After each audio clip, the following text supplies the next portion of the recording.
I only married you because you're the boss's daughter. It was hard dealing with you. My beloved husband said this to me with a smile as I lay sick in bed. The scarves and gloves I knit for him, all discarded as worthless. My husband outright expressing that he's done with me. Disappointed in him, I needed to hit him back with reality, to show him that he's been far wrong if he had thought everything was going his way. When he realizes, I wonder what face he'll make. Just thinking about it made me chuckle. This is a story of Chelsea Taylor. My name is Chelsea. I have been married to my husband Jack for 5 years. Although we don't have any children, we've been living happily together. Jack was a workaholic, often away from home, and there were times when I felt lonely. But understanding that it was for our living and his dedication to make time for us on his days off made the loneliness bearable.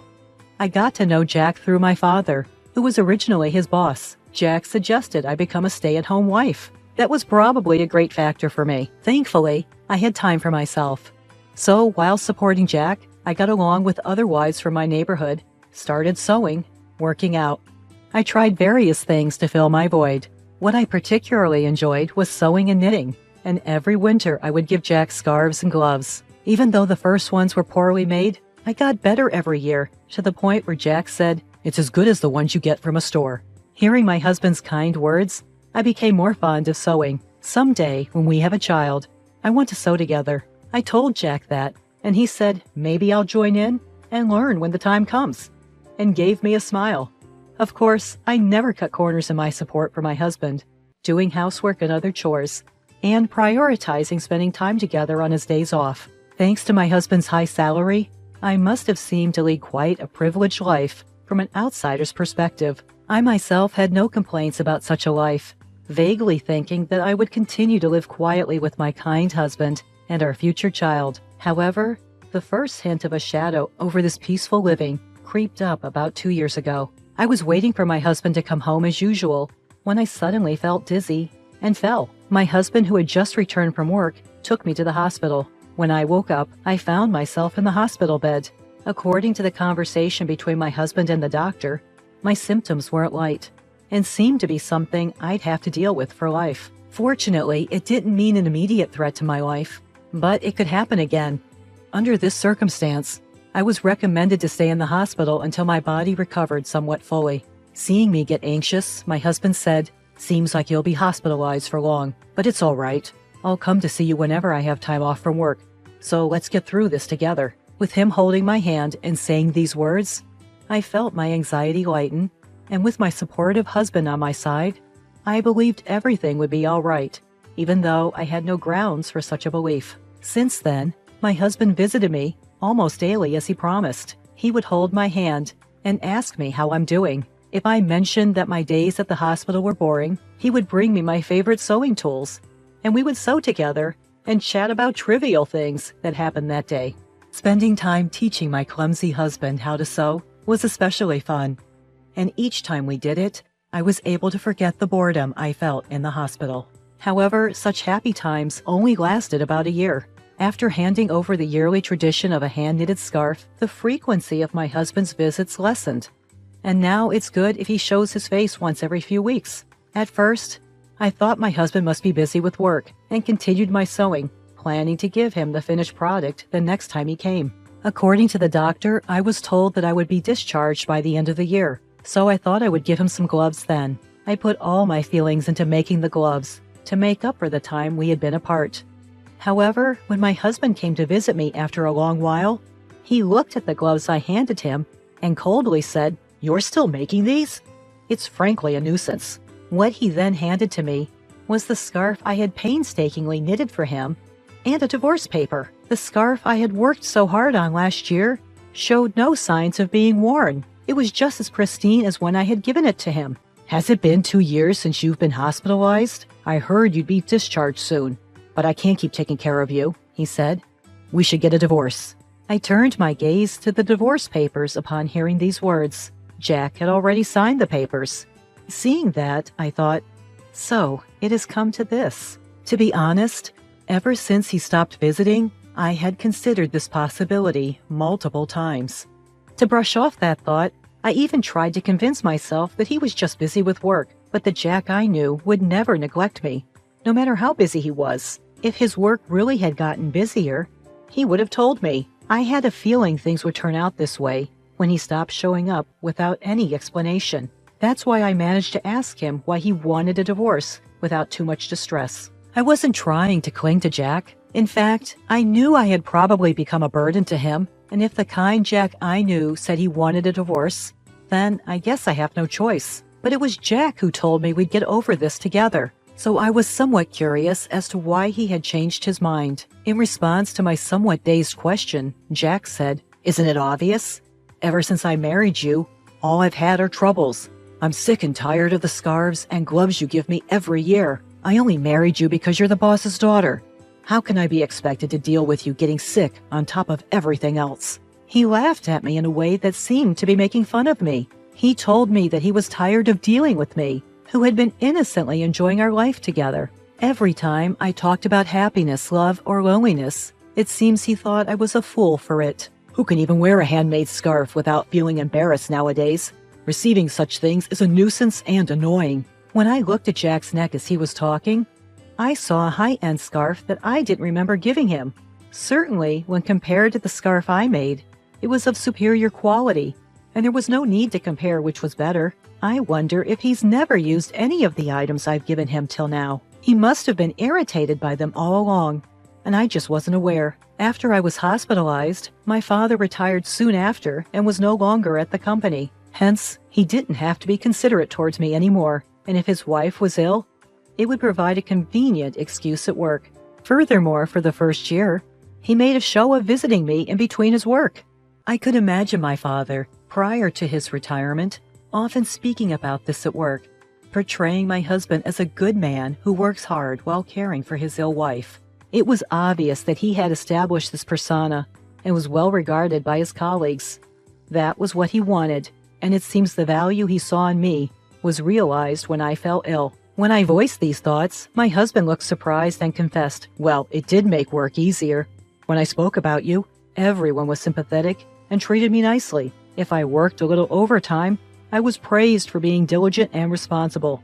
If I wanted to take a break, all I had to say was, 'My wife is,' and that was it." He admitted this without any sign of remorse. He had skillfully used my situation to his advantage in ways I wasn't aware of. "My name's up for the next promotion. I mean, they're all idiots, but I have to thank your illness for that." As I listened to him with my eyes downcast, I lifted my gaze after he finished talking. What I saw was an ugly grin, and the man I loved was nowhere to be found. I understood that this was his true nature. "Well, if I could be of help, that's good. We probably won't see each other again, so take care." I simply said that and handed back the divorce papers. He had no use for me after receiving them and quickly turned on his heel to leave. Thus, our divorce was finalized, and I quietly wept. After some time, I was discharged from the hospital and returned home with my parents. When my father heard about what had happened, he raised his voice. "I never thought he would be that kind of guy." But to me, it didn't matter anymore. I calmed my father down and told him that I wanted to move back to my parents' home once I finished tidying up the house. My parents were understanding and told me to do what made me happy. For now, I decided to live with my parents. Before that, I decided to visit the house where I had lived with my husband. However, a problem arose. The front door lock wasn't working.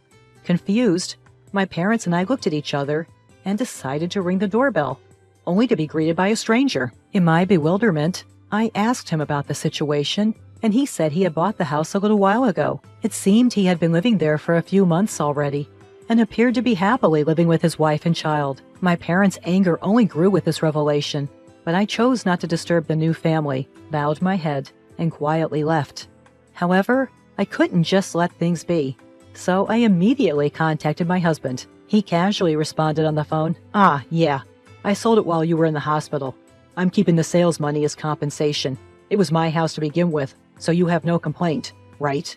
I couldn't help but let out a sigh at his nonchalant words. I wished he had told me sooner. From what I gathered from the new owner, the house had been sold quite a while ago. My husband probably put it up for sale about a year ago, around the time he stopped showing up. Even if he intended to divorce me at that point, selling the house without any discussion was just outrageous.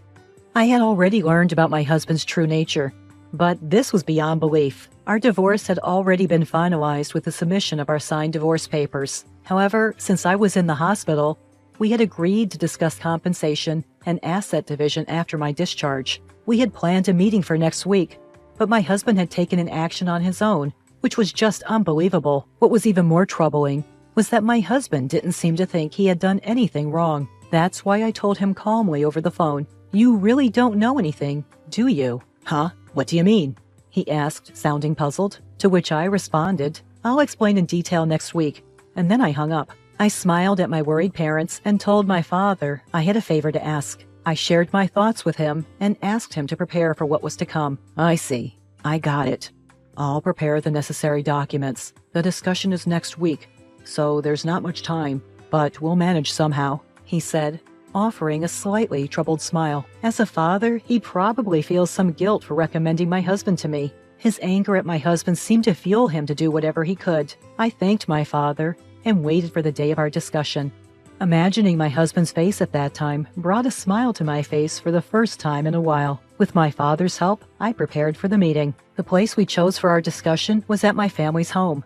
My parents and I sat in a line, with my husband sitting alone across from us. Surely he knew that my parents were angered by the divorce, but he didn't seem to care anymore. He probably thought there was no longer a need to be mindful of my parents. His composure was unshaken. Even a hint of a smile was visible on his face. His demeanor was nothing short of insolent. "I'm the victim here. However, I don't intend to demand too much alimony. The proceeds from the sale of the house will suffice," he said. His words conveyed a sense of magnanimity, as if he was making a compromise. Seeing his attitude, my father's face turned crimson, but I gently placed my hand on his, trying to calm him down. In this discussion, the one who would be at a disadvantage is not us, but my husband. Knowing this, there was no need for us to be unnecessarily upset. "There's something important we need to discuss first," I said. As I spoke, my father presented a document. It was a paper proving that the land on which my husband's sold house stood was owned by my father. Indeed, the house was in your name. There's no disputing that. However, the land on which the house stands is my father's property, and he still holds the title to it. That should be clear from this document, right? Upon hearing my words, my husband slightly furrowed his brow. "So what? The house was mine regardless. No one has the right to complain. Do you think you can retaliate against me with that?" He chuckled and sighed in a manner that suggested he found the situation ridiculous. It's true that even if the land title is in my father's name, there's no problem with the sale of the house, as long as the house is under my husband's name. My husband must have looked into this matter before selling the house, and indeed, there were no legal issues with his actions. However, this is only from a legal perspective. For the family that bought the house, this would create a significant issue. You sold the house, didn't you? But considering we have the rights to the land, my father can demand rent from the family living there. Won't that cause them trouble? The situation is different from what they were told. Neither my father nor I intend to take such a course of action. However, that does not mean we are willing to relinquish the rights to our land for nothing. In that case, the action we would take is to sell the land to the family. We wouldn't go so far as to ask them to leave, nor do we plan on charging them monthly rent.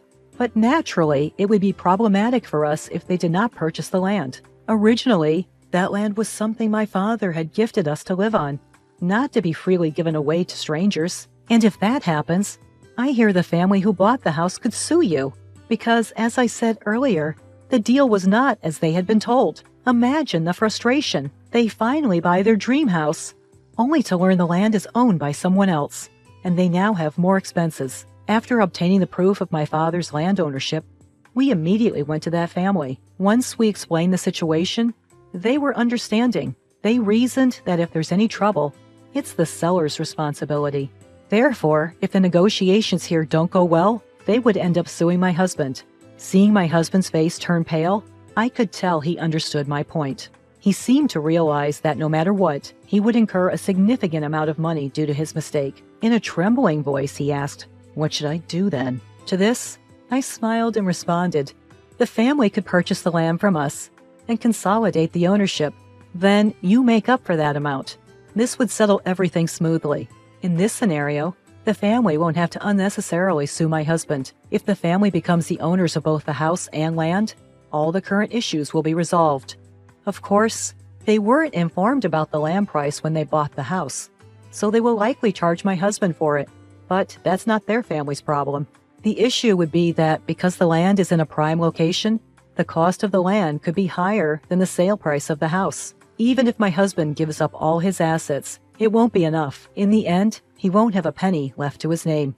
Or you could buy back the house, then pay for the land. Of course, you'd have to pay the family a relocation fee. In this case, both the land and house would return to my husband's possession. He could then sell them again, which could give him some money. However, considering the relocation fee, there's a low chance that my husband will end up with any money. Whichever option he chooses, my husband will be at a loss. Also, about alimony, I've been mentally distressed by your actions. I plan to claim compensation for that, so keep that in mind. All this time, my husband Jack used me as a pawn in his pursuit of promotion at work. Now that I know this, I am repulsed by everything Jack did for me in the past, and I plan to file for damages due to emotional distress because of it. Though evidence is scarce, and it's not very likely that I will win, just discussing this matter is significant given Jack's current circumstances. Jack, who is cornered, might not have the luxury to consider these possibilities, and everything I've just stated might become his reality. To further corner Jack, my father continues, "Even though I'm retired and no longer part of the company, I have many acquaintances. I've been chatting frequently with my former subordinates recently. They've been telling me what you thought of my daughter and what you did. Everyone has been looking down on you, Jack." With a cheerful smile, my father shares this news, and Jack finally realizes the situation he's in, the status he had built in the company using me, and the money he gained by selling the house without my consent. Neither of these are in his hands anymore. Now, let's discuss what comes next. Now that you understand your circumstance, we have to decide about the division of property, compensation, and the house. I join my hands together and smile. My smile hasn't changed compared to the ones I've shown Jack before, and I'm sure I was beaming more than I ever had since our separation. I hope you fully comprehend that the fate of your assets will be decided in this very meeting. Drawn in by my words, all Jack could do was force a laugh, with tears in his eyes. The subsequent negotiations were in my favor, and Jack agreed to pay me alimony. We also agreed that Jack would pay for the land where the house stands, and we later explained this to the family who bought our house. As a result, everyone except Jack benefited from these discussions, and Jack ended up losing everything. The rumors my father initiated began to circulate within the company, causing Jack to lose his standing, and his potential promotion was put on hold due to concerns raised by upper management. The rumors continued to spread, leaving Jack without a place to fit in, and soon my father informed me that Jack had resigned. I won't say that all of it was karma, but things gained through exploitation can vanish easily given someone's intentions. What Jack thought he had achieved was merely transient. As for me, I'm currently living in my parents' house and running a sewing class.